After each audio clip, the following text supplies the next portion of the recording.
Here is the great invitation to all of us this morning. You are here to be the salt seasoning that brings out the God flavors of this world. You are here to be light, bringing out the God colors in the world. That's the invitation, to be salt and light. And that metaphor is carried by the translation called the Message. You are here to be salt seasoning that already reveals and brings out the flavors that God has placed in this world. You are to be the light, bringing out the God colors that God has already imbued in God's creation. That's the invitation. So what does it look like to be salt and light in 21st century America, where we find ourselves? What does it mean to be light and salt as citizens of the world? What does it mean to be in partnership with God, co-creators in a sense with God's creation this day, to reveal the God flavors, the God colors that are all around us? Well, let's start unpacking all of this by reaching into our cupboard and grabbing a cookbook. A number of kitchens have the New York Times cookbook, edited by Craig Claiborne. It's always close, it's always nearby. And here's what Mr. Claiborne had to say about a seasoning and its measurement, particularly in regards to our gospel this morning. He says this: the directive, salt to taste, troubles many people. He, however, persists in this vagary, salt to taste, and refuses to state the precise measurements of the salt used in his recipes. A tolerance for salt varies widely from one individual to another, he says. One person's lightly salted is another person's brine. So today's gospel challenges us to taste the quality of the seasoning that our lives add to the world, with all the care and preparation of a great gourmet chef. Claiborne's recipes lie beyond, way beyond my culinary skill.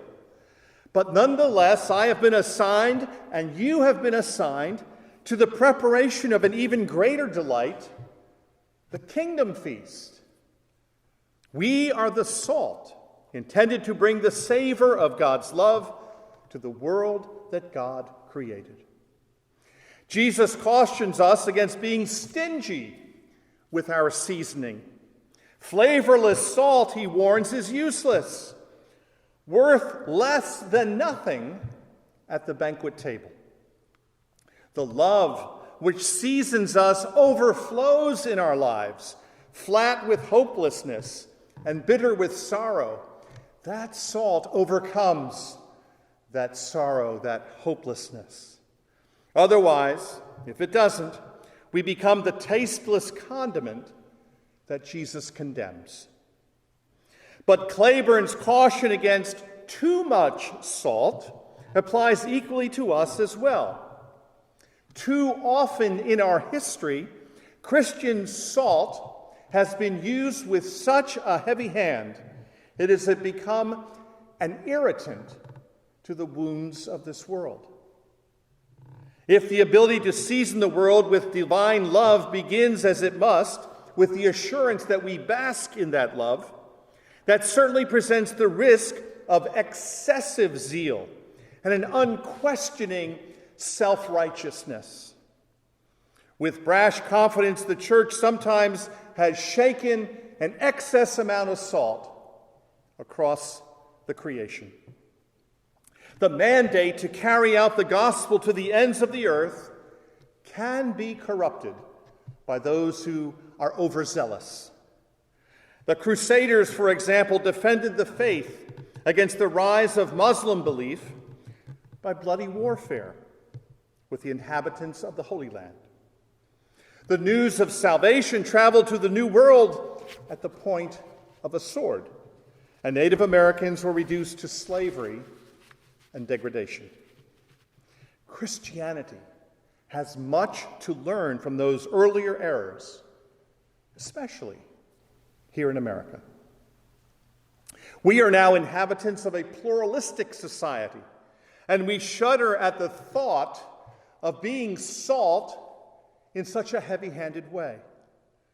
Nevertheless, we are the salt intended to bring the savor, the flavor of God's love to this world. So how do we do that? Does that salt image even work for us anymore? Morton's salt in our kitchen, and probably yours, is a very refined substance. It's white, it's easily poured or shaken out. But in the times of Jesus, it was in a much cruder form, mined from the earth or taken from pools near the Dead Sea, from the crust remaining once the water evaporated. Minerals and other elements of the earth were mingled in these oddly shaped crystals. A cloth bag was used for cooking so that the salt would be dissolved, leaving only the minerals which looked no different than the earth upon which they were discarded. That's the kind of salt that Matthew had in mind. That's the kind of salt when Jesus, speaking to his disciples and speaking to us, becomes a very description, a very invitation for us to engage. They are the salt of the world. They must add flavor and zest to life, and like the lowly flavoring itself, not seek their own importance. They must be of service to God and to others. And there's the invitation, to be salt in this world, to reveal the flavors of God's world, but not to get caught up that it's all about us. It's about God and God's relationship and God's saving activity with God's people and God's creation. So again, that translation from the Message, "Let me tell you why you are here." I always love when a passage begins like that because I want to listen up. I want to pay attention. Let me tell you why you are here. That's what people struggle with all the time. Why are we here? What is my purpose, our purpose together? Why are we here? So it begins, let me tell you why you are here. You are to be the salt seasoning that brings out the God flavors of this earth. What a wonderful example. What does that look like? Is there someone for you that has been salt and has revealed God? Here's a true story about a Russian Jewish doctor by the name of Boris Nikolaevich Cornfield, who was sentenced to an inhumane Russian prison for a political crime in the 1950s. But because he was a physician, he received some privileges in the prison for treating other prisoners. Still, he suffered much abuse. His treatment would have been unbearable, except he developed a friendship with another prisoner, who through the quality of his witness brought Cornfield to a Christian commitment. Cornfield then felt a great inner freedom in spite of his oppressive environment. Still, he knew that his days were numbered, and he felt an almost overwhelming need to share this inner freedom with someone else, to share that salt flavor, if you will, with one other person. So he had a cancer patient who was awaiting surgery. Even though the patient was drifting in and out of consciousness because of the anesthesia, Cornfield shared with him what Christ had done in his own life. Cornfield was so enthusiastic about this change in his own life that he caught the patient's attention in spite of his brief lapses brought on by the medicine. And late into the night, the doctor stayed with the patient, sharing with him the unsearchable riches of Christ. Later that night, someone slipped into the doctor's quarters and brutally bludgeoned him to death. From a human standpoint, that should be the end of the story. A tragic ending, a tragic story ending in grief. But it is not. For that patient recovered from his surgery and resumed his life for a while, still in the prison. However, he now was a changed person. Because of Dr. Cornfield's testimony, he became a Christian. And what a Christian he became. His name was Alexander Solzhenitsyn. Boris Cornfield, in his weakness, in prison, testifying to a cancer patient semi-conscious from anesthesia, only hours from his own brutal death, could not know. He was touching someone who within a couple of decades would become one of the most influential voices for Christ.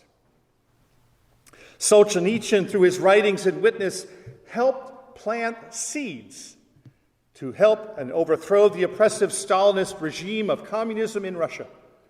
He gave witness to the power of Christ and Christian ideals. He was salt and light in his own way, just like Boris Cornfield was in his way of service to God and to others. You and I have this great invitation before us this morning. You are salt. You are light. What does it look like? What does it look like for you? What does it look like for this community of St. Catherine's Episcopal Church? Salt preserves us from corruption. Could you be called to be an antiseptic influence in your home, in your job, in your neighborhood? Can you let loose, let people see and reveal the God flavors of this world? Can you be light to let people see the God colors of this world?